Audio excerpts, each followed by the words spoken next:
Hello, this is Signor Britannico. Just a quick disclaimer for the video. I'm going to be explaining how naval combat works and where you should use some of your ships that you've built and in what way they affect the outcome of the battle. This is not going to be a long video and it's not going to be that in depth, but it'll help most people understand how the naval mechanics of the battle work in general. So sit back. So let's begin. I've made a test fleet for both the US and Japan. This is its composition. This shows basically all the ships are on it. The same number of these ships is in the US fleet, which is somewhere here currently, traveling to the coast of Japan. All the designs are completely identical. I'll show you the designs for Japan. By the way, these designs should not be used in multiplayer games unless you want to fail horribly. Some of them are completely impractical.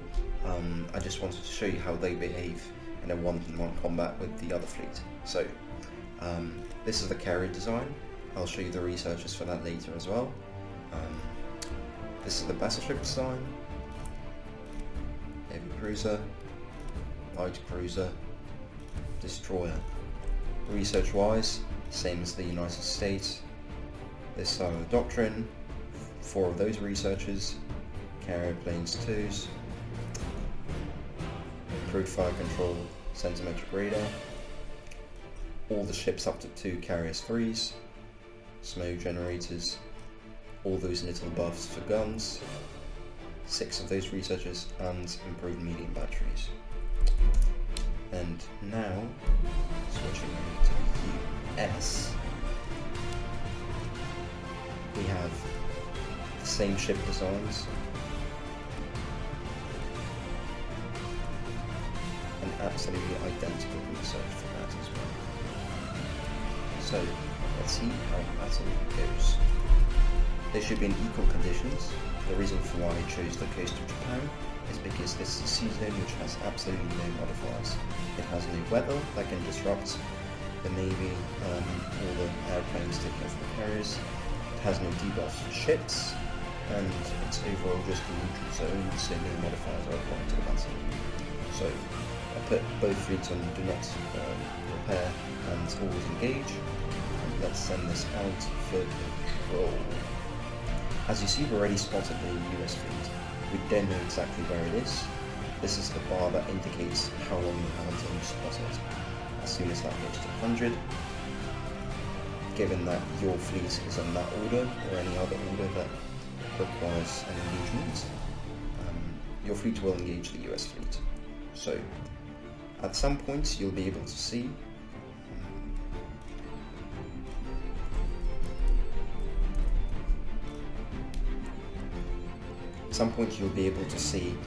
how many of each kind of ships the US Navy has. You don't have the luxury of pausing in multiplayer games, but in single player you can have a look actually at the composition of their fleet. It shows you the rough numbers for that. I'm sure if you have better spotting or green air, it'll give you totally accurate numbers. So let's see how the fleets clash on speed 1.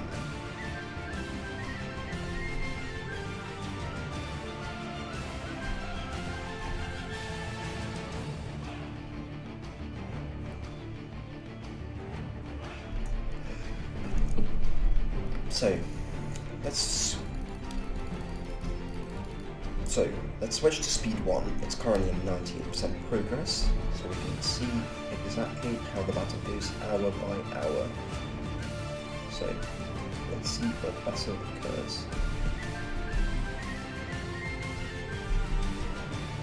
The naval engagement is happening here. As you see, both sides are absolutely equal. No commander, same number of every type of ship, same designs, same stats, absolutely the same. Now, let's see how this battle came out.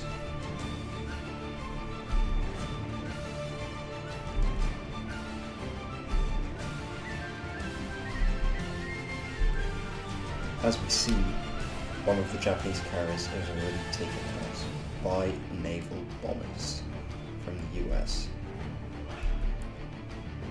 The US carrier is a bit damaged, but nothing too critical. The destroyer is sunk by light guns.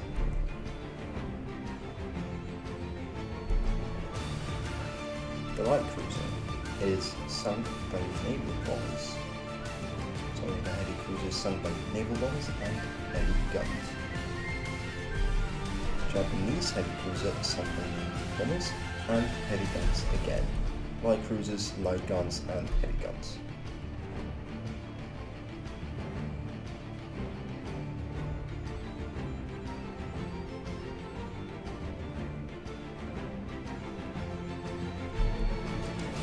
Battle cruiser is sunk by naval bombers and heavy guns again.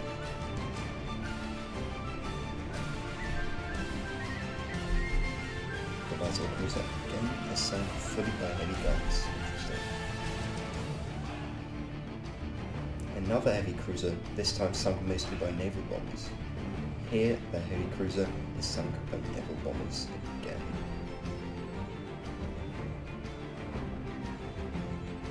Naval bombers mostly, split with heavy guns. The two carriers have been taken down fully by naval bombers. This little shield here is the screening efficiency for the carriers by the capital ships. This shield here is from the escort group up to the main capital ships. When this goes below 100, torpedoes start to hit those. When this goes below 100, heavy guns from this side start to carry out barrages against what carriers and most of the time kill them. So, as you see, some ships are already escaping, even knowing I put them on do not retreat. Japan has a slight edge in light attack and torpedoes, as well as heavy attack. The Americans are getting decimated a little bit. Just to remind you, the fleets are completely identical.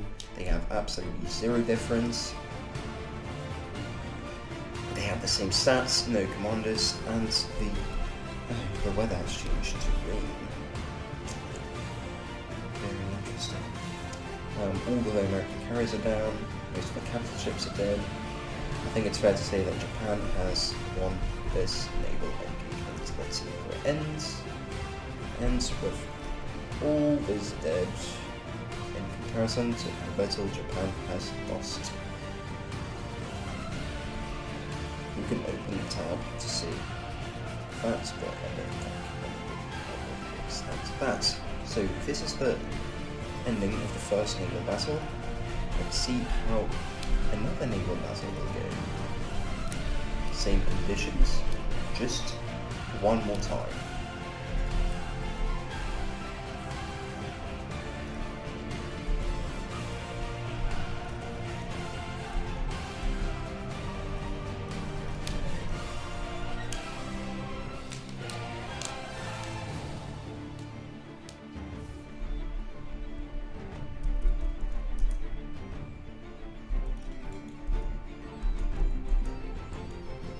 A naval battle occurs again. This time there is no terrain modifier, only it's night, so planes from carriers don't fly at night, and the naval hit chance is decreased, which doesn't play a role since planes don't fly at all, but this affects the land-based air power. So let's turn it down to speed 4 and see how that plays out. Even destroy trade. Ooh. A carrier sunk by naval bombers. Japanese carriers are quite badly damaged. You see a 21 and an 83. This carrier is gone from the battle. The Japanese are losing quite a fair bit of their ships as well. As the Americans, let's see how this will play out in the end. I feel like the Americans are losing here. They lost all their carriers. Most of their friends are dead.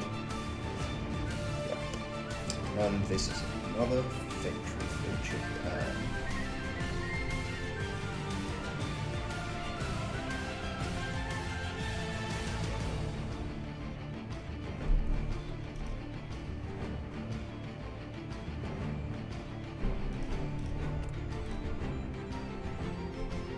All the battles so far have been happening in Japanese territory. What if we move it to a naval zone closer to the place where the US fleet is based? As you'll find out later, when ships are moving, their organization decreases. especially when they're carrying out tasks. So,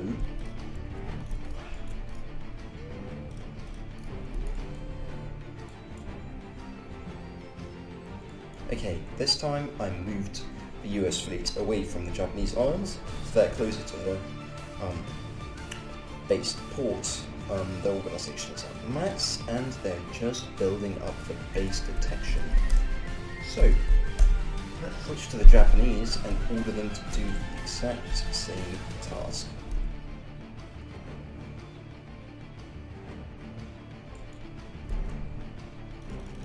Let's turn the speed down to 3 while we watch the battle unroll. So, this is the battle here. You can see nothing has happened yet. The position is in 90 as there is a storm going on. That's an interesting observation. The carrier planes are going to be rendered absolutely useless in these conditions. If you have a carrier-based navy and you've invested long to air, don't even bother engaging an enemy navy when there is a storm happening. Just have a look at those numbers. Naval strike minus 40, carrier traffic minus 80. That means out of your 80 planes, only 20 or 10 will be able to efficiently carry out their task. Actually, no. Only 15% of your planes will be able to fly at all. Naval speed, naval detection, everything is reduced along with the positioning. So, battle has started. No major damage inflicted yet. One of the carriers is badly damaged. I feel like the Americans might have an edge over here. So,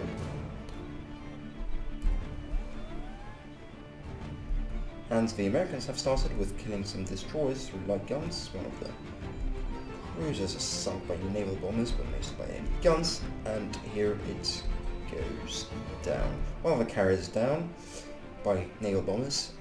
As you see, the storm and the rain are having their effects. By this time, usually, at least one of the American carriers or one of the Japanese carriers would be already dead, and another one would be badly damaged. In this scenario, it all comes much later, due to the lower attack stats on the carriers.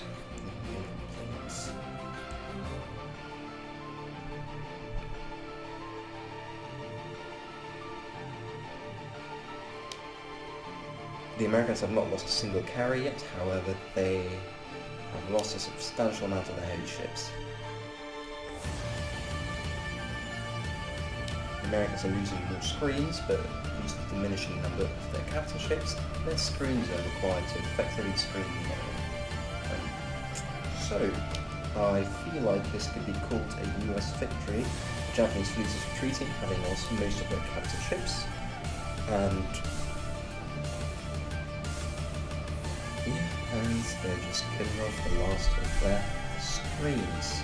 I'll just have a look at that battle. I was watching it from the Japanese side.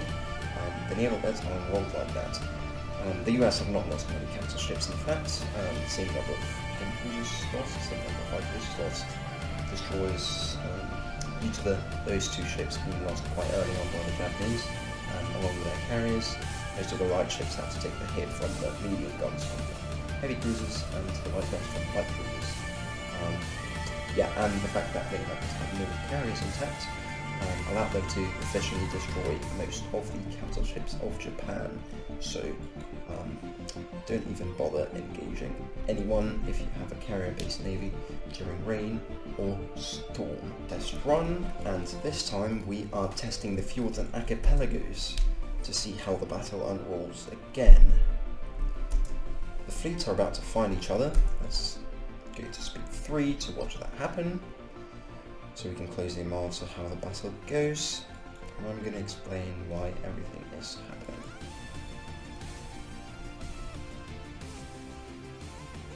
So, the battle has started. Equal stats again, as you see the light gun stats, and the heavy gun stats is reduced. That's because we are in the fjords and archipelagos.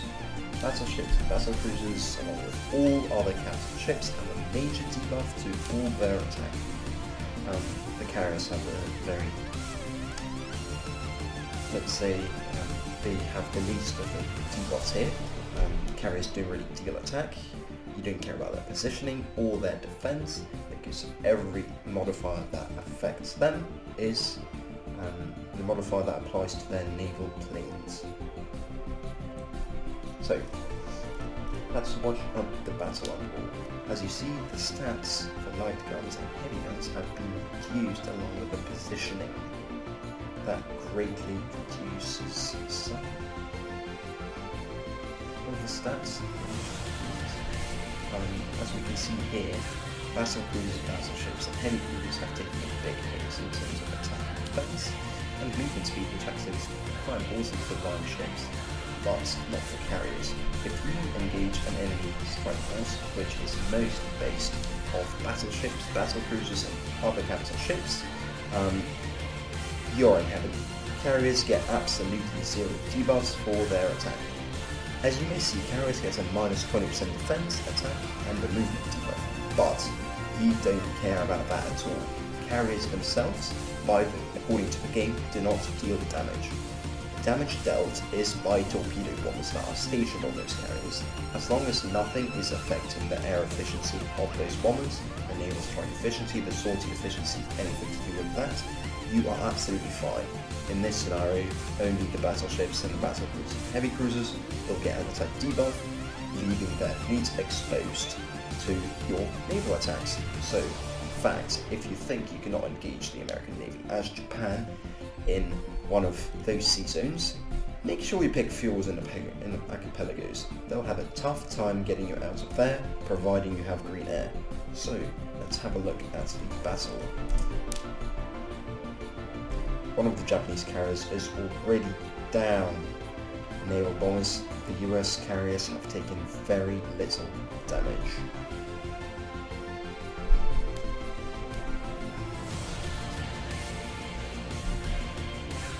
As we see already, due to the amount of ships that Japan lost, the positioning of the American fleet is decreasing slowly. However, it doesn't really affect it that much. It's only a minus 2.2% of the low positioning, which gives a minus 6% attack. Basically, also positioning gives absolutely no debuffs to carrier attacks. So, that's another reason why you want to engage the capital ship-based fleet in those. You see, it decreases the attack and the screening by 7.5%, which leaves those kind of ships exposed to your naval bombers. So this is really going heavily in favour of the United States. Let's see how quickly they deal with the Japanese. I believe a full US victory and the destruction of all Japanese capital ships unless they escape. Yep, as predicted, the US have taken absolutely neglectable losses compared to the Japanese, which will have to spend a bit of time rebuilding their fleet. 4 carriers lost compared to the US 0, but as I explained in my previous Japan video, you should never have fighters on your carriers. Fighters should be a solely land-based thing, and if you do not have the luxury of having land-based air power, for example, if you're fighting somewhere in the middle of here, where there are no airports, then if you load your fleet with torpedo bombers, it'll deal most damage. And yeah, what's better than to take out an enemy aircraft carrier, which makes them lose 80 of their naval bombers, than to fill half of your carriers with fighters, which will probably only kill about 10 of them.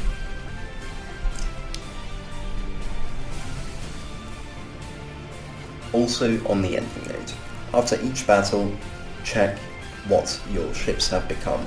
After every single kill or a successful hit, any ship gains experience.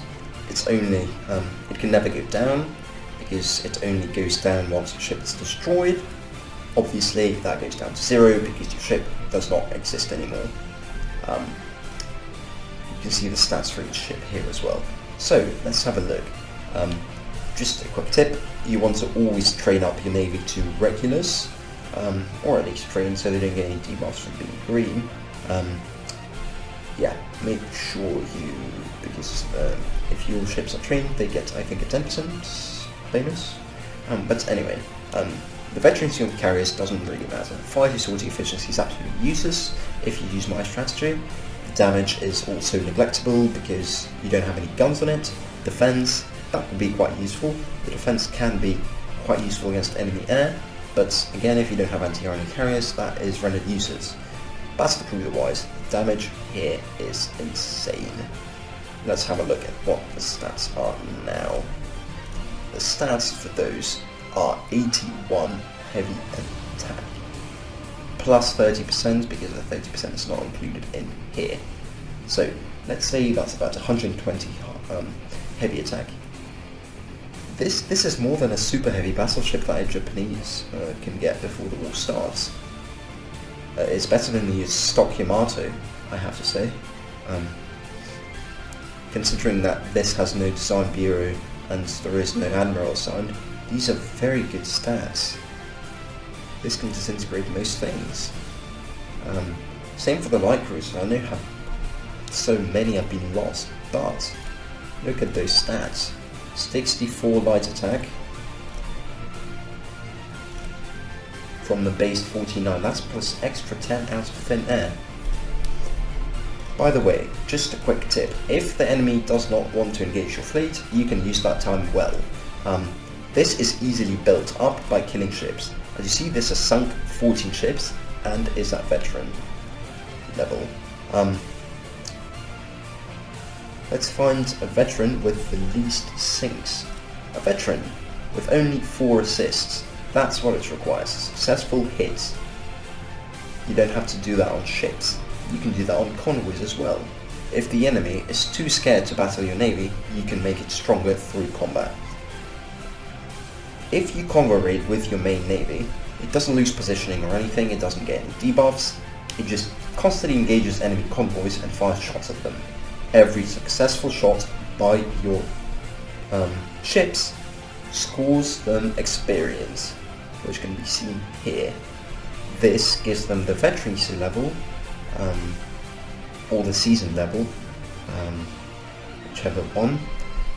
That can be used to great extent against the enemy once the actual major engagement happens. So, if you train your ships and then send them out to hunt some convoys, even for a month or so, I'm sure most of your carriers, as they deal the most damage, will be at veterans. As I said, that doesn't really matter. But most importantly, your capital ships will have insane defense and damage buffs, and I'm sure those 20 and 30% play a huge role in killing the enemy fleet. So this is all I wanted to say for today. Thank you for watching the 3rd naval guide video. I hope to release some new tutorials sooner or later.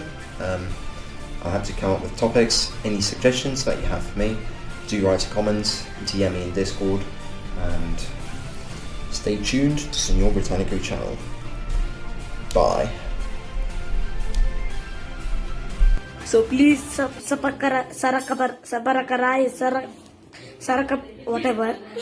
Please I want to reach 1 million likes.